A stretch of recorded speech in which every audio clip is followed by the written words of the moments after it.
Hello guys, good morning muna rito at good evening dyan.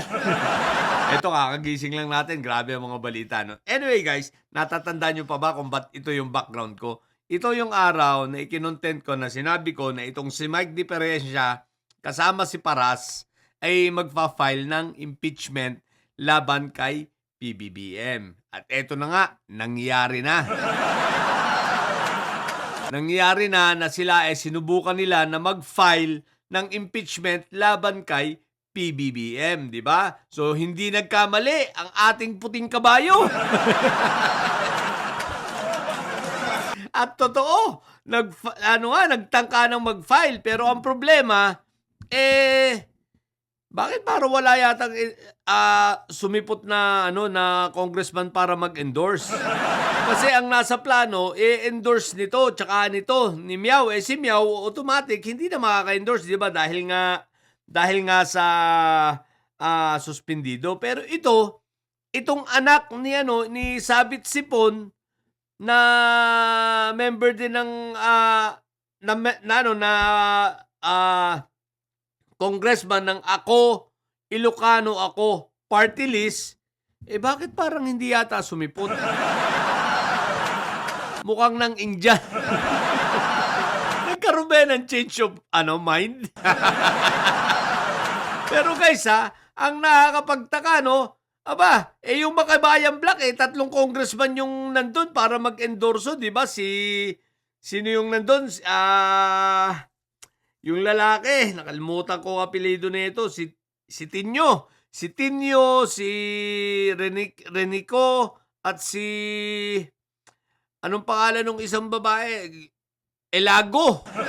O 3 congressman ang nandun para mag-endorso. Pero bakit itong mga itong makasayad black, anyari sa inyo? Bakit wala yata ni isang congressman na sumama at sumuporta para sa impeachment na ifa-file ninyo?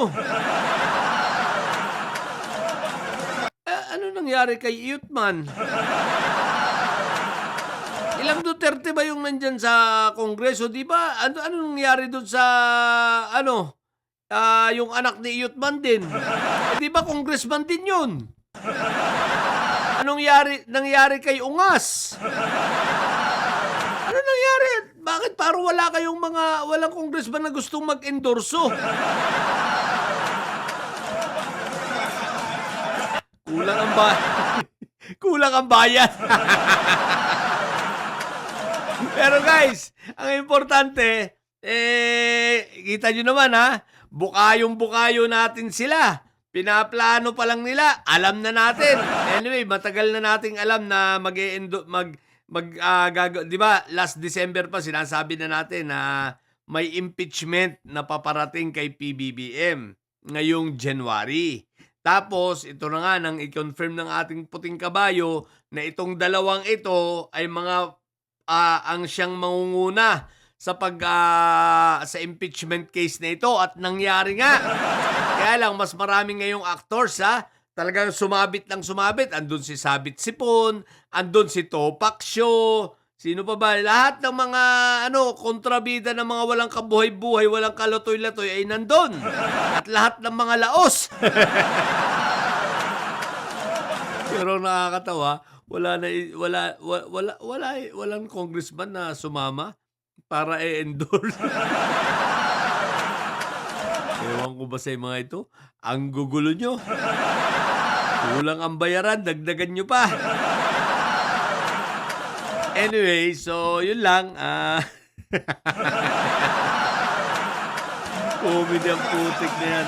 So, yun. At least, talagang mapapagkatiwalaan talaga natin ang puting kabayo. Di ba ka? So, yun lang. Sa mga bubundidilis dyan at may sayad, ang tatay nyo ay karton. Manatili kayo may sayad sapagkat ang may sayad ay laging high blood. Bye!